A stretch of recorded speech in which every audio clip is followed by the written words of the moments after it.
Hello, everyone. Welcome back for another episode of the Great Reassessment Podcast. Today, I have on Shane Hazel. Thanks so much for being here. Yeah, it's my pleasure, Matt. It's good to meet you, man. Shane Hazel is one of the co-founders of Bitcoin Veterans, and before that, he is a decorated combat Marine who's also had a couple of runs in politics, running for U.S. House, U.S. Senate, and the governor of Georgia. Is that right? That's correct. That's really cool. And you've also been featured in Forbes magazine. I saw that. That was pretty cool. Yeah, our good friend over there is one of the few people who will cover psychedelics in this space, and to have it done on Forbes, especially for veterans, I was like, this is a really neat thing to be able to push into this space, especially including the Bitcoin angle of it. Yeah. And so just starting off, like, what did you do in the military? So I was over at First Force Reconnaissance Company. For those people that don't know what First Force Reconnaissance is, First Force was the kind of the premier special operations branch of the Marine Corps before we started contributing to SOCOM. And Donald Rumsfeld, I think it was like 2001, 2002, came around and said the Marines will, start giving some resources to SOCOM, and that's when in 2006 they stood up MARSOC. By that time, I was on my way out, and but from 2001 to 2000, late 2005. Did a couple of deployments with First Force Reconnaissance into Iraq, the first invasion, obviously, and that was, it was interesting, but it was one of those things where, the battlefield moved so fast that, the mechanized infantry moved, from Kuwait up to Baghdad and Tikrit so fast that reconnaissance wasn't really part of the plan. We did a little bit of reconnaissance in the beginning, out on Saffron Hill, but in terms of, really doing what, force reconnaissance does, there wasn't, a huge mission. And by the time, we had cut the berm, I think Saffron Hill had already been taken by, the air power that we had. Basically, they just absolutely annihilated it. And then, but about May, we got called back, and we got detached from our company and slided over to a Marine Expeditionary Unit, and so we went out. Left in, I think it was like early April of 2004, and from there, we stayed almost a year, and that was a pretty interesting time. We got into the Battle of Najaf down southwest in Iraq, and then after the Battle of Najaf, we were you know slated over to go with the ODA team. So Operational Detachment Alpha, the Marines. Yeah, this is where Donald Rumsfeld was like, "Hey, you guys are going to go over here. You guys are going to learn some things from the Green Beret." So we went over there, started training the ISF forces with those guys. And then we got separated, detached up to the Fallujah, battle for November of 2004. So we did all of the recce up there, and then we got pushed in as combat replacements to battalion, 3-1 battalion, and 1-3 and 2-8, I believe, was out there as well. So you had, two regiments of Marines, about 10,000 Marines in that battle, and that was an even bigger eye opener for us. But yeah, that was kind of the highlights of my Marine Corps career. Yeah. So when did you get out exactly? I got out late 2005. Okay. Yeah. And did you know you always wanted to go into politics after that? No, no, of course not. You kind of you start waking up, and the great Ron Paul was one of those guys. But I would be remiss if I didn't say that John Taylor Gatto, who was, he was a school teacher, but he was also a great author, and he wrote about the basically what the government indoctrination system does to young guys like me. And I read this right after I came off the battlefield in Fallujah. It was the underground. Off the top of my head, I'm trying to remember the name of the book. The underground education, or underground history of American education, is what it is. And basically, you go through the book, and there's a part in there where he talks about how these systems, these education systems, came from Prussia and in the 1700s, and they were used to kind of unify the population. so that they could move them in industry and in warfare to wherever they might need to go. And anybody that was standing up against these things was ridiculed, like just like it was here in the United States around 2001. And you find yourself in a position where you're overseas in a tent. You've just seen some of the most horrific battle that you've ever seen, and you're like, man, they got me. So he kind of woke me up. Ron Paul took me into Austrian economics, and you start getting involved in understanding why we were doing what we were doing in the Marine Corps. Like what gave the U.S. Government the power to go out and take lives and send people around the world and do this offensive adventurism that the United States military was involved in for the past 20 plus years. And you start looking at it, you're like, man, this is very interesting. The founding of the country, you get into the Federalist, you get into the Anti-Federalist, and between studying that and Austrian economics, you start to go, wow, like we've all been absolutely duped. So at that point, I really kind of studied the Constitution to the point where I kind of knew it backwards and forward. And then I started looking at who my representatives were. And my representative, there are sites out there that score representatives, and I found one that was literally scoring them on the Constitution alone.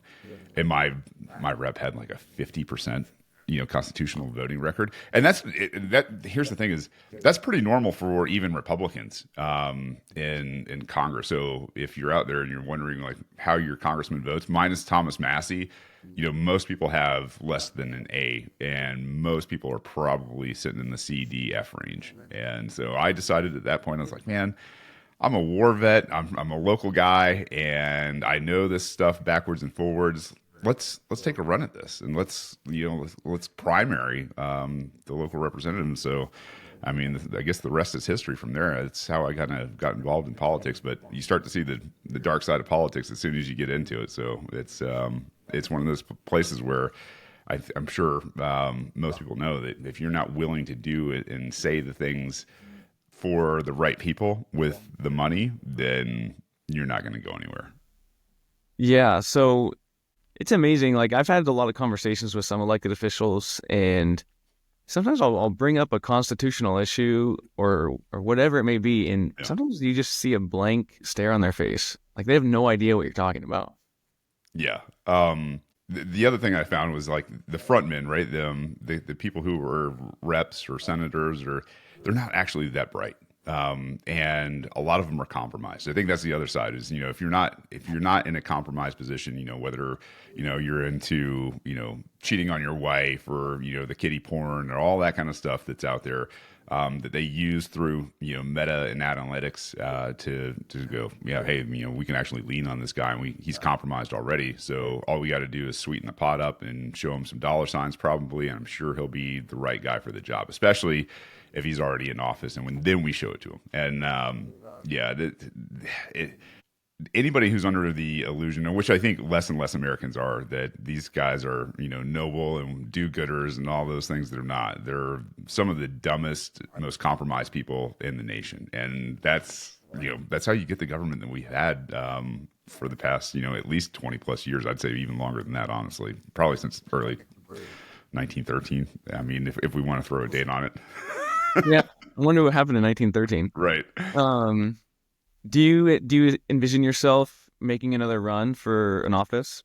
There's a calling to it, but if I were going to, I'd probably start with a sheriff position. I think what I have learned first and foremost is you're not going to do anything unless you're an executive. And, if you're just one voice among a Congress or a judge amongst other judges, you really don't have a ton of power. But as an executive, especially a sheriff, you actually have a lot of power. And I mean that in terms of,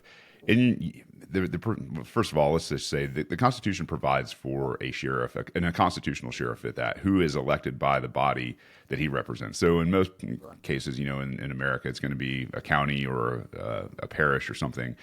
And within that area, you literally, as the executive, go, I'm not going to carry out these laws. I think these are unconstitutional. I can write, a one-page summary of what protects or defends the rights of the people here locally. And so you start to possibly measure what you can and can't do, and if that starts to catch on, where you can start an alliance of sheriffs around the country, possibly some governors. I think that's really the key. But yeah, I mean, to answer your question, nothing. I have nothing on the docket right now. I've got 3 kids. I spent a lot of their youth in terms of their really formative younger years. Not only working but like running a campaign. And so for 6 election cycles, that was part of my life. And it was come home, kiss them on the forehead after they were already in bed at night. So I missed a lot of time with those guys, and now it's like kind of being semi-retired, and being here and being around them is a pretty sweet thing, especially now that they're getting into their teen years, where they're a lot of fun to be around anyway. Yeah. Yeah, sheriffs. I mean, we saw that during COVID. Our sheriff, he's not there anymore, but the one who was there during COVID, when Jay Inslee, our governor, was, enacting all these just unconstitutional decrees and things like that. Like, he did a press conference and he said, "We're not going to enforce this." And our town was pretty proud of that. And so sheriffs do have a lot of power, and they work for the people, like you said. They don't work for the president. They don't work for the governor. They work for the people who elected them. And, I read a book called Nullification by Tom Woods. Mm-hmm. And, man, just that book, the power that the states used to have, threatening to pass ordinances of nullification. Mm-hmm. And, if the government, that used to be a check on the federal government. Because right now, the federal government has a monopoly on what is constitutional. Yeah. But states used to have a bit more robustness when it comes to, hey, we're not gonna enforce this law because it's not unconstitutional. And then sometimes you saw the federal government back down, and they wouldn't pass it. And so I think we need to get back to a place where we have a more robust doctrine of nullification.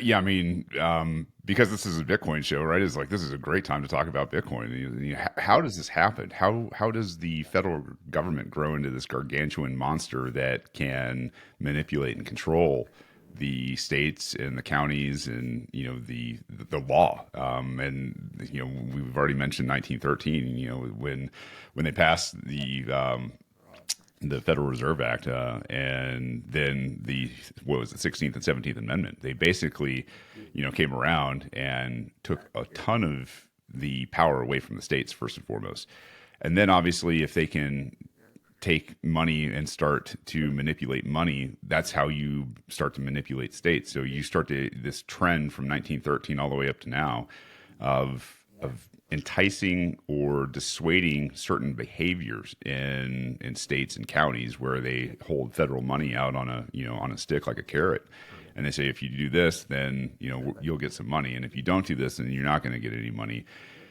And you can start to see, especially in sheriff's departments and at the executive level for a governor, if they've got initiatives or thoughts or ideas of this gets dealt with very quickly, because once they cut off the money spigot for these guys, then it looks like they don't have the equipment, they're falling behind, they can't pay their officers as much as other counties pay their officers, and all of a sudden you've got this what is perceived as a less formidable executive force in that county.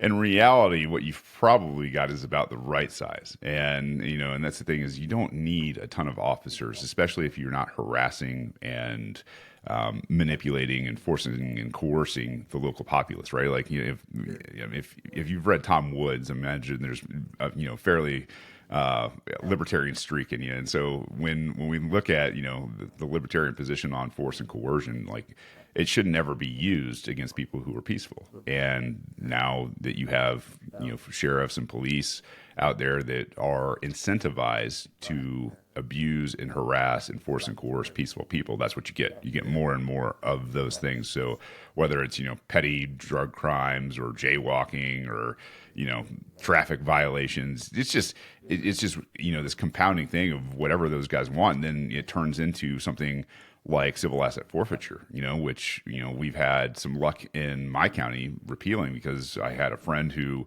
got pulled over by the Sugar or the Sandy Springs police down here. And, luckily the mayor was a Marine, and I went in and talked to him after, having had I used to say a blow up with his chief, and his chief hung up on me. I had it all recorded. I did an entire show about this, and they ended up taking civil asset forfeiture, the funding that they get, like receiving funding, and the practice out of the Sandy Springs Police Department under vote from the city council, which I thought was pretty amazing. So that's what those guys do. They manipulate money, and then once they manipulate money, then they start controlling culture and the police around your area or sheriffs, and it's a very slippery slope. So if you can get executives in those positions, boy, you've got a much better chance of dealing with the federal government. And the beautiful thing is a sheriff can deputize everybody within their jurisdiction if they need to. So if the federal government gets too frisky, well, you've basically got a small army at your command if you actually need it. That'd be sweet, Yeah. Returning power back to, those local municipalities and counties and things like that. That's right. Decentralizing it, really. Talk to me about what Bitcoin Veterans is and how you came up with that idea and what you guys are seeking to do. Yeah. I'll start with how we came up with it. So Bitcoin Veterans was kind of this thing that I just started to see veterans popping up. My buddy Jordan, who goes under the Operation Libertas on Twitter, and Primal or Noster, he was one of the first guys that I had talked to, and I thought, he's just one of these guys that had followed my other shows in the past, and I didn't know him from Adam. And then I started seeing some other guys pop up, whether it was in Treehouse back in the day or now Spaces, and I was like, man, there is more and more veterans in the space popping up that are Bitcoiners, and I was like, this is a really interesting phenomenon. So Mike Hobart was one of the first guys I kind of talked to about it. I had him out to the mountain. I was running, one of my first sessions in the Brave mission, which is a post-traumatic stress, relief thing for, guys that, had been downrange and seen some things. And, once I kind of had these, in-depth discussions with Mike Hobart, who is a 12-pound brain, God bless the guy. He's awesome. I started really kind of thinking about it. I pitched it to some other veterans, and then all of a sudden, we had, I think, a chat on Twitter, open up, and that chat filled up within, a matter of a day. And I was like, whoa, like there's something to this. So we started putting our brains together and, came up with, a process in terms of where we could communicate and bring guys in. And that was kind of through Signal. And once we started doing this, the mission kind of grew out of, our combined, brain space of what we wanted to accomplish. And basically, we as veterans have been at war for my entire adult life. I went in as a 21-year-old, and that was in 2001. So when you think about, spending your youth and all these guys' youths overseas doing things that really didn't, account for anything. It definitely didn't account for, freedom here in the United States. It was one of those things where we wanted to help anybody who was interested in going in, maybe have a second look and go, hey, these guys have been there and they've done that, and they're actually encouraging me not to go in. Then there was the side of it of guys who were getting out. Our buddy Gabe Lord, who runs Operation Bitcoin, who's part of the Bitcoin Veterans Founders, started a job placement within Bitcoin. So I should say a job training and placement service, and he's just absolutely killing it with that right now. So to start to see this all unfold, we just kind of got to the space where we were like, man, let's help veterans thrive. Let's help veterans divorce themselves from the notion that they need to, first and foremost, give up hope, right? Like 22 veterans a day committing suicide. That's just a crazy number. And, that optimism, that passion, the fierce, defense of liberty, those, all the principles that they held dear before they kind of got perverted by the United States military and our government. that was something that we wanted to foster again. And so we put all this together, and we are like, man, the orange pill, it's life changing. And when you start to see how it can affect, and I had this, vision one time. I was, kind of looking at the Matrix, like, there's all these, you see the characters falling, right? And then you start to see maybe that one orange character, or now a string of orange characters, or now an infested of orange characters, like falling in, and you're like, man, Bitcoin's literally code, and it's literally an infection that is going to drive out, or I should say, an infection. It's kind of like the antibody to a corrupt incentives space. So you've got more and more nodes. So as more of these guys you can plug in, the more orange you had out there, this decentralized word of mouth idea that revolves around money, but does something to layer zero that absolutely takes them and pushes them back into the fight with everything that they ever wanted to fight in the first place, right? They wanted to fight for their families, they wanted to fight for their communities, they wanted freedom for all of these people, and that's why they signed up in the first place. And once you start to understand and see how people become nodes, and now they become, I hate the word salesman, but they literally become salesmen for this idea.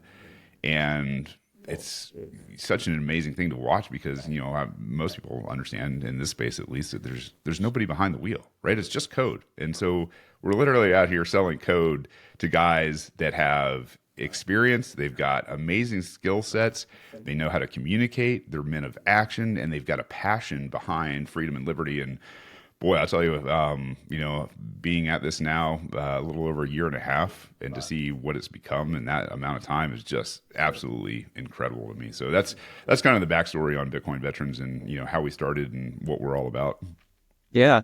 I remember it was when I first heard about Bitcoin Veterans, I think it was May of 24, I think. And you guys had started maybe a year prior. Is that right? About July. Yep. And I mean, just the year that I've sort of been following, in a couple of the group chats and things like that, and networking with some of the other folks in there, like, it's really grown quite a bit. And just like your X following, and then, just all the other content you guys are producing, like, it's really cool. And I think like every day there's like 4 new guys joining some of the Signal chats, and really, like, it's great just to see veterans helping veterans. I've had a few things that I've had to message in there about job opportunities or whatever it may be, and man, there's just a wealth of knowledge, and it's sort of like that decentralization and network building. And so I love what you guys are doing with that. And thank you. I wanted to ask you about, and you kind of alluded to it a little bit earlier, is sort of reconciling that, like, what you know now versus what you knew then. From the time I was in high school, from the time I joined the military, I would consider myself a very patriotic person. I still am, but it's just informed now. Right. And, I used to think the United States was the savior of the world, and we need to be in everybody's business. And if we're not going to fight them over there, they're going to come over here, we're going to fight them here, so that sort of mentality. And we needed to be the world's referee, and all these countries that we have a presence in, it's good. And then after the military, sort of just reconsidering all that, especially as you learn about Bitcoin and the ethics of money, and then the dollar and how it's used to keep other nations sort of dependent on the dollar, and purchasing oil and all those things. Was there a reconciliation process, like, from the convictions you held when you were before and during the military to this journey you sort of enter on Bitcoin after? Yeah, I think for me it took, I don't want to say longer, but I mean, it was a process. I mean, at the education piece is the process. And for me, when you start to reconcile things, and you start to kind of wrestle with your own history, right? Like, where you've been and what you've done. And I've done some terrible things. I mean, and to be able to tell young men, or anybody out there who will listen, like, listen, I was this starry-eyed kid that had red, white, and blue coursing through his veins, and I was literally working overnight at Home Depot, going into my senior year in college, and when the planes hit, and so it was one of those things where when that happened, I dropped everything. I, drove the half a mile over to Gwinnett Place here in Gwinnett County, and saw a Marine Corps recruiter that, obviously lied to me about what reconnaissance was and that everything was going to be awesome. And hey, you're a stud and you're going to do fine and all these things. And, you just have this idea that, like you said, American can do no wrong. I mean, we're two-time World War, champions, right? And, oh boy, that just, that smacks now that you start to understand like what happened in World War One and World War Two and Vietnam, and then the first Iraq War, and then the forever wars, and what we're maybe about to do in Gaza. And you're just like, oh man, like that wrestling process with yourself, I think, is the hardest part. So you go overseas and you see some things, and you have to do some things because you're put in some positions. And those are things you're going to have to live with for the rest of your life. I think that's what causes things like post-traumatic stress. And, especially for, guys that are combat vets, where you've seen some things and you've done some things, and you've been parts of larger battles and skirmishes and everything like that are going to scar and kill and change lives forever. That's a very hard thing to wrestle with. So I think, the wrestling, Ron Paul kind of helped, in that sense, right? Is like, he kind of opened the door to say, we should have never been there in the first place. We were lied into these wars, first and foremost. And then, on top of it, it's not that they hate us for our freedom. It's that they hate us because we've been over there. I mean, look at the CIA. There's a great example of that from Operation Ajax, where the CIA took over, Mossadegh in Iran. Right, that was the first CIA coup, and it was all for oil. It was, one of those things where we needed this, strategic position because during World War One, the British had won. The war because of oil and their Navy ships and everything else. They weren't using coal anymore, and you start to go down these rabbit hole after rabbit hole after rabbit hole. And I think, the culmination for me was you go through the economic side and you see, everything, you see the way it should be per the Constitution and law, which we weren't adhering to. And that all kind of helped. But, that self-grappling, right? Like that, how do I come back and still love this country and these people and this nation and separate them from the government, right? And I don't know about you, but like back in the day, the Star Spangled Banner used to make me cry. And like now I won't even stand for it. Like I'm definitely not putting my hand over my heart. I'm not saying the Pledge of Allegiance. I have like no ties to the government whatsoever, but I still love this land. And I'd be remiss if I didn't say anything about, kind of treating and recognizing post-traumatic stress from this, right? Like as you're grappling with this is when I think post-traumatic stress emerges for some guys. And post-traumatic stress is different for people. So, if you're one of those high op-tempo guys that is continuously busy, you're continuously just not depressed. You're happy. You've got, life figured out. You've got a wife, you've got kids and all those things. For me, it kind of started to manifest in this understanding that it wasn't all about operations anymore, right? Like, when you got little kids and you're trying to go from point A to point B and you're like, get in the car, and like you're upset because, 3-year-olds, are distracted and they're, stuffing, Cheerios or something in their face rather than buckling their seatbelts. And you're like, I might need to adjust what I'm doing here, right? And so introduce psilocybin, and this is kind of where the Brave mission, started. And it was through a good guy that I was rolling with at the time in jiu-jitsu. He introduced me to psilocybin, and we went out on the mountain and had a really interesting trip. And then I, started that path, right? And one of the things that we do, and this is not medical advice. This is not any of those things. This is anecdotal. This is my journey. So please, take it for what it is. I started going out by myself in higher and higher dosages. And when I did that, I had these revelations, right? Like I had visions, I had revelations. And one of the things that I was able to do that I think was, monumental that a lot of guys can't do is you kind of start to boil this all down to how did this happen, right? And when you look back at it and you're honest with yourself and you start to see things from a 50,000 foot, view, you start to understand that, man, these guys got you at 5 years old.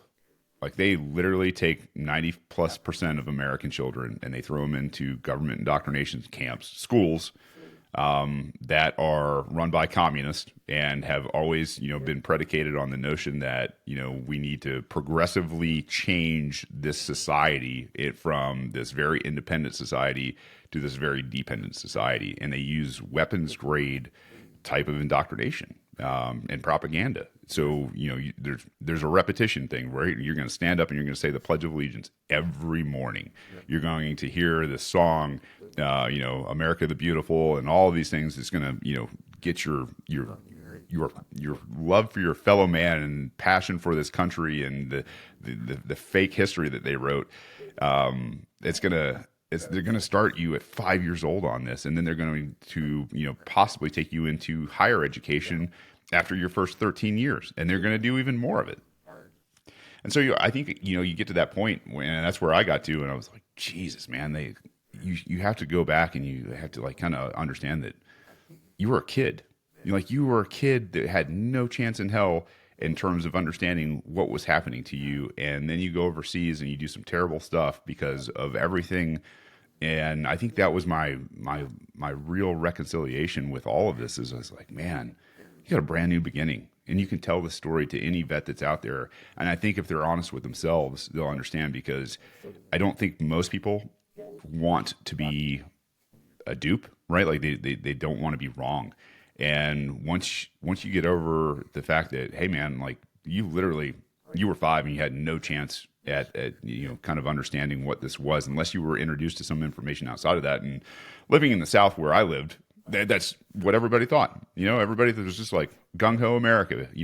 4th of July, Veterans Day, the Marine Corps birthday, all of the things. And and if you don't support any of these things, you're probably a communist. And man, that's to be who I am, where I come from, and hold those ideas. I'm sure there's a lot of people in these places, less and less, but that are still on that train. And so I think that's kind of my revolution in all of this. Yeah, I mean, you said something at the very beginning of all that, and thank you for sharing. You can love your country, you can love your land, you can love the people, and the people are great. Yeah. People serving are great people. They're the best people, but you don't have to love your government and its operations. Yeah. And those two are not inseparable. And I think our founders knew that. The way they set it up, or the way they intended to at least, was to limit the powers and how much of the freedoms they could take away from people. Yeah. And so, yeah, that's all really interesting. How would you describe the times that we're living in right now in this short post-COVID era? I would use one word, and I think they're dangerous. And I say that, like post-COVID, boy, you look at, for me, I get into this with, where we're at and who we're dealing with and what's emerged, and it wasn't on my radar. Like I said, I was a kid raised in the 80s, right? So when the 80s came around, it was all kumbaya, everybody's equal and everybody's good, and we've got to put away our differences. And that's, I lived in it predominantly. I mean, like seriously, out of 700 kids in a graduating class, we maybe had a couple black kids, a couple Asian kids, and maybe an Indian kid here or there, like out of 700. So I never saw it. It was one of those things where it was kind of, we were living it out as kids. Like we got along. We didn't use pejoratives or slang and all that kind of, like we weren't racist or anything like that. And then, you fast forward to 2020 and everybody, or I should say 2025, and everybody's an anti-Semite. Where for me now, I think we're living in the most dangerous time because Trump's come into office. There have been some interesting things and some evolution. And I don't understand it, and I don't, in terms of the 7D chess. I'm not that guy. Like I voted for Trump just so Ross Ulbricht could be freed, and that was my whole thing. I was like, look, if this helps, and if I'm voting for him, then that means there are a lot of other people that want to see some of the things that he's promised. Strategic Bitcoin reserve, or at least the rights of the people who run nodes and all that. To digress to your question though, like I get to the point where 2025 I think is probably the most dangerous time in world history, and for a lot of reasons.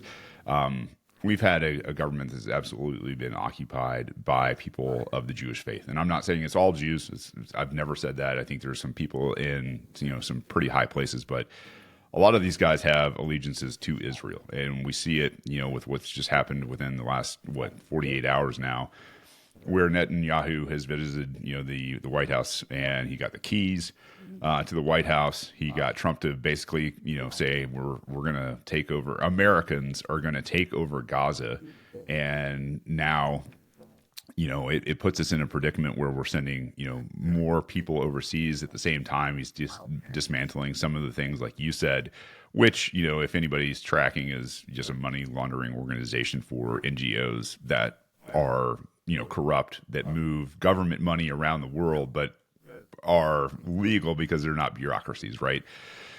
And as more and more of these people are threatened, you've had the 50 plus intelligence officers that signed on to the Hunter Biden laptop story fake, having their clearances removed.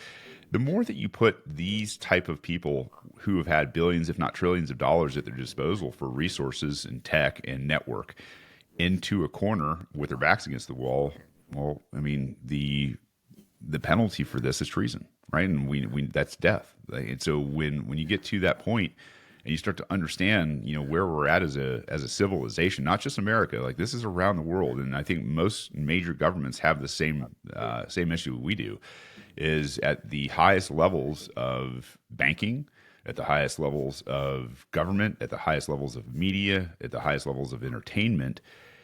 These are all controlled predominantly and overwhelmingly, impossibly statistically, by Jews. And that is one of those things where it's, like I said, it's not hate for everybody. It's not a anti-Semitic type of understanding. It's to start to understand what's happened through history and now where we're at and how this has happened.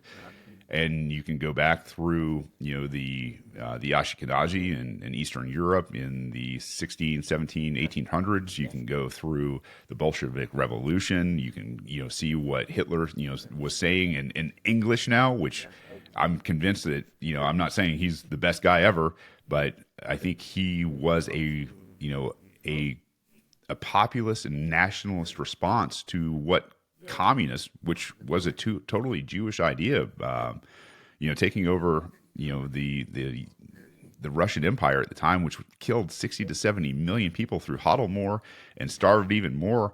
You start to see that he arose out of this place that, he just noticed. He was like us, like me when I grew up in the 1980s. I didn't hate anybody. I didn't notice any one group doing anything.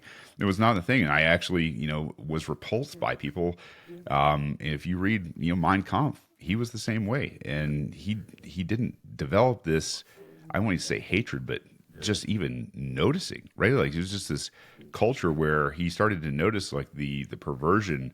One of the guys that was doing the first transgender surgeries over in Germany was a Jew named Hirschfeld, right? And when they talk about the books that Hitler burned, it was their porn stash. It was literally a library of transgender, and gay and pedophilia pornography. And you're like, this is what they don't tell you. This is how it was emitted. The absolute idea that 6 million Jews were killed. You don't hear about the almost 100 million Russians. You don't hear about the million in terms of the Alliance Front that were all slaughtered.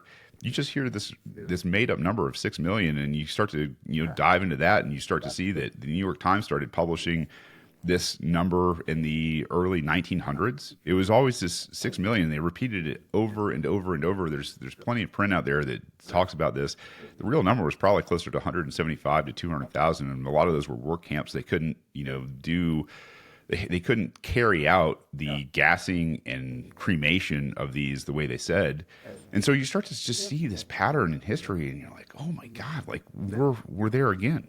The American problem isn't just American. It's like this is literally a occupation of the highest levels of government, and like I said earlier, government, media, banking, and that's how they pull it all off. You pull it off with fake ass money, and that's one of the reasons why I think Bitcoin and Bitcoin veterans, for that matter, is exploding, is because we're talking about things that people are going, oh my God, these rabbit holes are repeating themselves, and we're in one at the precipice of it now. And so when I say dangerous, I mean we are literally in a place where the hand on the buttons, right? If you've ever heard of the Samson option, the Samson option is an option that Israel has, that if they're going to be taken out by a number of countries combined, they just get rid of everybody.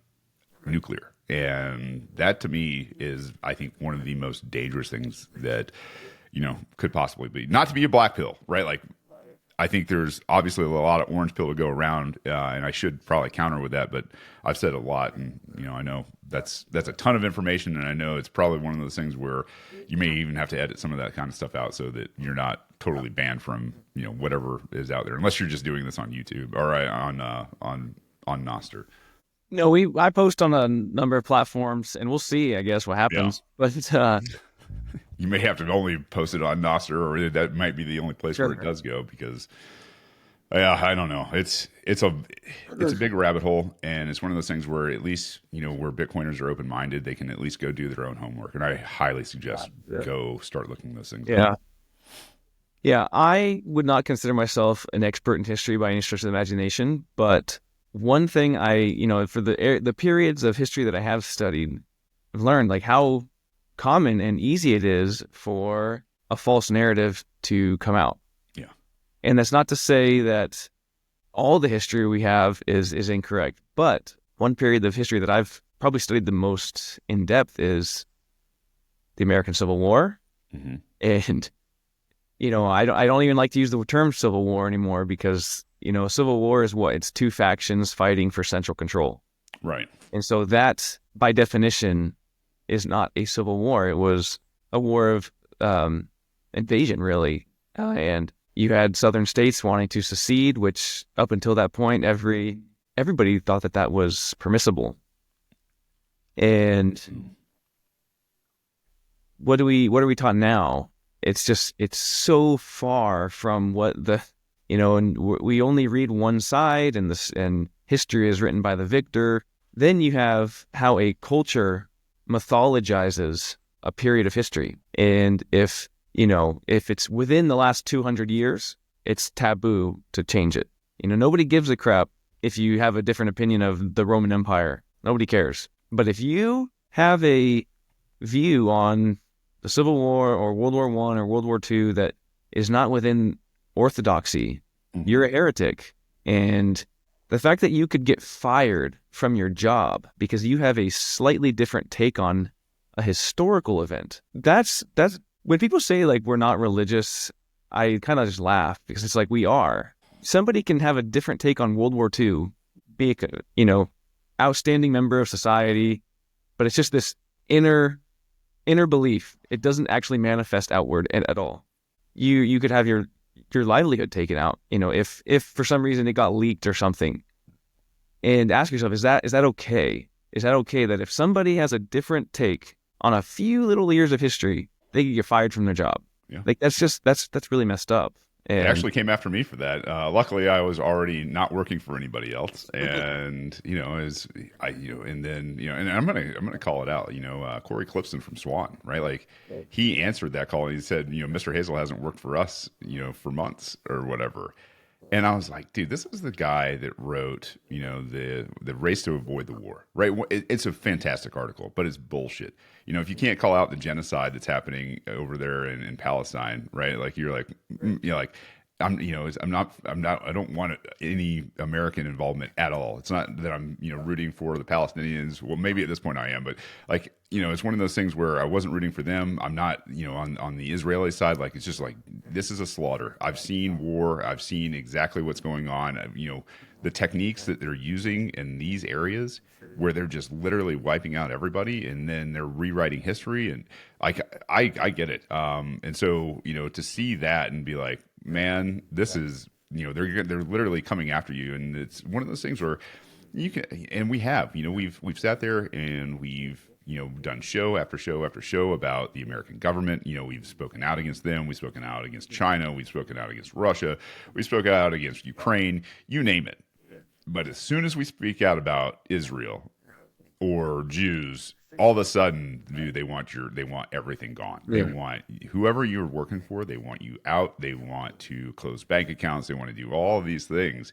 And the beautiful thing about Bitcoin is, if you've been in it long enough, it's fuck you money. And when you have enough of those people who have the right incentive structure and are looking at the world objectively, and are looking at it through a lens of peace and want nothing but free trade for people, it's a very powerful thing, to enable people to be like, look, I don't need your jobs. I don't need your business. I don't need any of that kind of stuff. I can be a autonomous person and I'll say whatever the hell I want to say, where I want to say it, when I want to say it.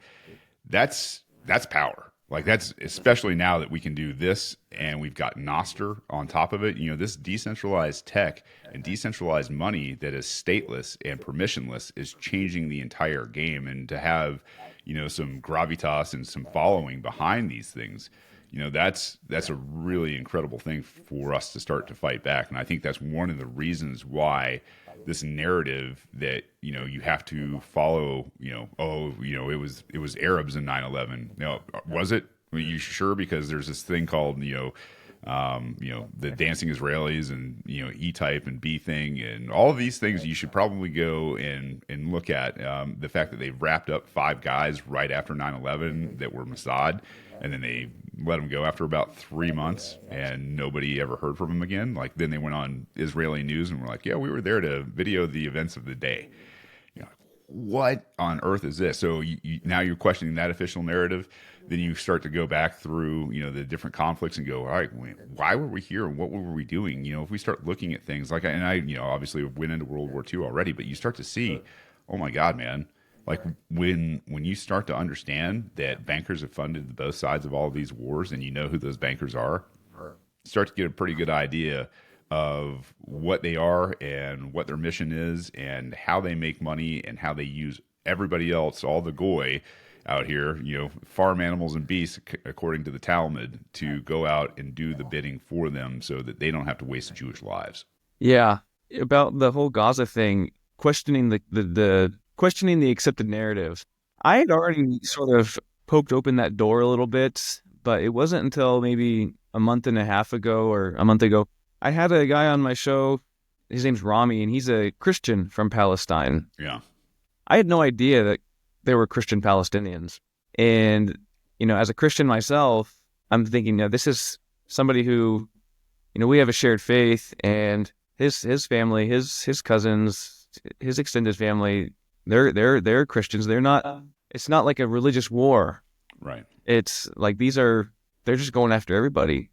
That's just, and so he said enough to where it made me at least reconsider. And we had the conversation about, okay, like if you're a Christian, right, you sort of, in America today, you hear the word Israel, right? And you are sort of taught to think that means the same thing as the Israel from the Old Testament. And that means like, hey, this is, and what I'm starting to discover is that they're not the same thing.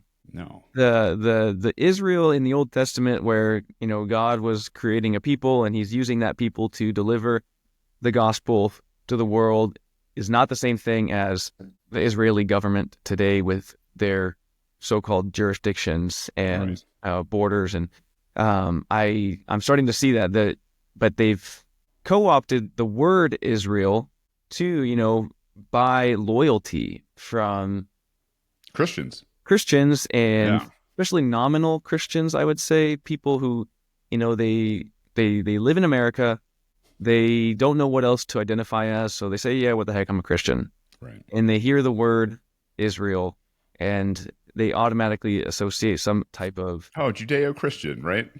yes, America is a Judeo-Christian nation. No, it's not. It was founded by Christians. We could get into the slave trade being mostly Jewish, and the Civil War is wrought with that idea as well. But when you start to really examine this, you're right. Yeah, I mean, most of the people who live in Israel as Jews are Eastern European, right? They're not Semites, not even close to being Semite. And when you look at, you can literally, do the genetic lineage. Benjamin Netanyahu, Milkowski, he changed his name from Milkowski to Netanyahu so that it sounded more Semitic. He's not from the Middle East. He's from Poland, for God's sakes. And so you start to understand that, when all of this went down, World War One happened basically because the UK won World War One. They were at battle with the Ottoman Empire. They took Palestine at the time as their land. And there's been wars back and forth through Jerusalem for a very, very long time, right? I think it's as Christians we need to understand first and foremost, Jesus was born in Galilee. He wasn't actually born in Israel, so he's not. People are like, oh, he's Jewish. and which Bethlehem is in Palestine. Yeah, and at the time it was in Galilee, right? Sure. So you start to you go, okay, this is interesting. So you fast forward to like where Jesus went into the temple and flipped the tables, right, on the money changers, the usury, right, like literally went in, flipped the tables, called all these guys out. And this was kind of the beginning of the end for him, right? He crossed the wrong people. And when he crossed the wrong people, they got the Romans involved and they crucified him. So this is the rejection of God and God's Son right there by Jews. And what people don't talk, like they don't talk about this, and they definitely don't talk about Revelations 2:9 and 3:9, where Christ calls them the synagogue of Satan, right? Like once you've rejected these guys, or I should say, once you've rejected Christ, then this was supposed to be the Savior of the world, right? And that's what people as Christians or Christ followers, that's what we believe. The synagogue of Satan that comes in and literally impersonates Jews, and this is what they're talking about. Like these are not really Jews, right? These are literally Eastern Europeans by birth that had come back through the Rothschilds, no less, and said, we're going to take this area, right? Like, there's a video of a rabbi talking to Sir Rothschild, and you're like, man, this guy goes around poking kings in the chest, and he's got popes bowing at his feet and kissing his shoes and things, like all on video. And you're like, man, what happened to all of these things? What happened? Corruption of money, false incentive. Now, if the entire world is off of a gold standard and everybody's, at the proselytizing at the feet of people who actually run the banks, who run the entire world because they have all the military might and everything else, then you start to really kind of understand, what's happened and how this all got corrupted. So the lie that is, Judeo-Christian, like that's not true. This link that we have to ancient Israelis, man, guess what? Most of those people are Palestinian. They're not.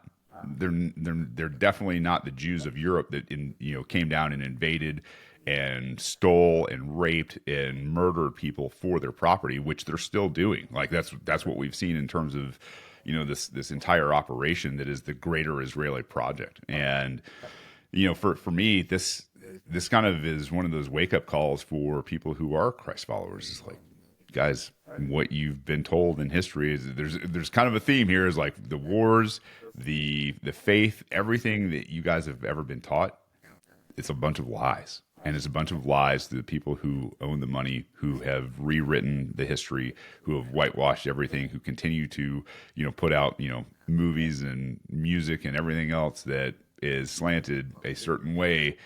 And it's just one of those things, once you break the spell and you kind of see behind the curtain, you're like, okay, I got it. I'm not calling for hate, not calling for violence, but the noticing is one of those things where some of us just feel compelled to talk about it. Yeah, if anything, we're calling people to seek the truth, and Yeah. when you do that, you know, Buckle up. repent, repent and turn to Christ. Really, that's if you had all day to talk to somebody and you could go through all that, break it Exactly. through. But well, let's transition. Kind of, last topic here is, because you use the word dangerous, and I'm glad you said that because it kind of brought me back to reality a little bit, and because, I think it's really easy to think that, Bitcoin's here, it's going to change the world, and we're going to have great money. And just imagine the cultural revival that's going to take place when we have an entrepreneurial revival in this country, because people aren't going to be able to make these cheap products anymore. If you want to earn Bitcoin, you're going to have to make something beautiful. You're going to have to make something amazing. Mm-hmm. You want to sell a building on a Bitcoin standard, it's going to have to look like these ones over in Rome. It's going to have to, but that's not all guaranteed. And so, in terms of like culture, is there anything you're optimistic about? Oh, I'm super optimistic. I think, I say all this, and this is a great way to kind of, uh, wrap up everything. Is when I look at when, there is this friction, right? It means that we're probably growing. And growth doesn't happen without knowledge. And if a knuckle dragging cran eater, Marine like myself, can be successful in the space and, cultivate, I don't want to say it's not my following. It's just this, it's an understanding, right? It's this shared knowledge and shared, like decentralized test of brotherhood, most likely, so when I see this kind of group that can get together, that can move mountains and is decentralized and doesn't need permission, it gives me tremendous hope as to where people are going. Whether it's America, Europeans, it doesn't bother me. Whoever it is, I think people around the world are waking up to the understanding of real history and real truth. And I think once you start to see those things, I think that's where you can begin to rebuild the right way. It's where you start to, call the people that need to be called, the people, and you see it all the time. There are a number of quote unquote conservative pundits that have been out there that have absolutely lost, millions, if not billions, and they're following, and there are entire, news networks that are going bankrupt right now. They can't print enough money. They can't get enough, people to sponsor them. To see the implosion of this global tyranny that has, built a system on death and destruction. To start to see the cracks in this thing, to see it falling apart, to see them eating their own, and to see a revival in people who are followers of Christ. The people that are calling for peace, the people that are calling for sound money, the people that are tired of this global pedophilia satanic cult that's out there. This is interesting to me. There was a post the other night where Trump is talking about the bond that we have with Israel, and you look underneath that post and you just see derision and like calling out all the reasons why we don't have a bond with those guys. And you're like, wow, man, like people are really, really waking up. And I think that's my biggest white pill, if you will, like the optimism and the hope that I have for the future. I don't think it's going to be easy. Great things are never easy. And when you look at history, there's a fight for a lot of these things. Hopefully this time, because of Bitcoin and because of things like Nostr, information is going to move fast. It's going to help people understand. It's going to help people, migrate their lives over to a decentralized network, whether it's Nostr or Bitcoin or, whatever else follows on layer two. Once you start to see these type of giant strides where people are reinvesting that Bitcoin into entrepreneurs, into charities, into individuals going out and doing charity themselves, like this is this is the Renaissance. This is the, and Trump says it all the time, and the new golden age. Well, I don't think he's saying it for the right reason. I think this is the orange age. This is now, like, gold's going to take a backseat and go to zero, just like everything else against Bitcoin. And layer zero is going to heal. Like, layer zero is going to come to fruition, and in the most peaceful way possible because of these type of technologies. And that, to me, I think is, one of the most hopeful things is, I've got kids, like I said, 13, 11, and 10. And I think their future is much brighter because of these things. And if it wasn't for, things like Bitcoin and Nostr, I would probably be fairly depressed, man. I really would be, and I'm not. Like, I'm extremely hopeful about the future. Awesome. Yeah. We talked about the post-COVID era, and I think that did more good than people want to admit. It gave us a shared experience, and a shared experience where people suffered to some degree. Yeah. And we saw the governments and, the powers that be, some of their true colors come out. And so I think it's made us well poised to kind of lock arms in some ways, because you have people from every walk of life who just want to be free. Yeah. And, Bitcoin, like, for all the reasons you said, I agree. It makes me optimistic. And I have kids myself. They're a little bit younger, 3, 1, and 2 months. Oh, yeah. You're in the thick of it. I had those. So I appreciate you doing this early with me, because, they're all still asleep. So, my pleasure. But Shane, it's just been an absolute pleasure to meet you. And, I hope maybe we can do it again sometime, but yeah, man. Yeah. This has been my pleasure. Very humbled to sit in on things like this, guys getting together and getting their podcast up and running. And I've launched, I don't know, 3 or 4 of these things. So I know how it goes, and dude, great job, man. I mean, really, I look forward to talking to you again. And if you need anything, obviously let me know. Yeah. Maybe we can see each other at one of the conferences or something like that. Absolutely. And so, can you give some plugs for Bitcoin veterans? Sure. And you have a podcast as well. Yeah, I actually put my podcast on hiatus when I launched Bitcoin Veterans, but we're going to be bringing it back. I'm actually going to go down and mud the rest of my studio that I've been building in the basement today. So, Bitcoin Veterans, you can get involved. You don't have to be a Bitcoin veteran. You don't even have to be a veteran. You can be a civilian. It's bitcoinveterans.org. If you go over there, you can sign up. We'll throw you into the chats. And there are chats for everything and anything that you want. And if there isn't something that you want to see there, then, make one and pull guys over that are interested in doing it. And that's just kind of how we've grown. We use Signal. So yeah, bitcoinveterans.org. We are growing. We take donations and all those kind of things. So we've obviously been up in Western North Carolina helping a guy up there who's another veteran who stood up in his own community and has done amazing things. I think we donated almost an entire Bitcoin to that organization, Resilient Recovery in North Carolina, and they're fantastic. So if you want to help us help other people, bitcoinveterans.org. And man, Matt, wish you all the luck in the world, man. Good luck with those little ones. Thank you. And enjoy it while you can, because they get big fast. Next thing you know, you're on a jiu-jitsu mat, and they're pulling triangles and arm bars and all that fun stuff on you. But been a real pleasure to talk to you this morning, and I look forward to talking to you here in the future. Yeah, Shane Hazel, everybody. Thank you so much, man. Have a good day.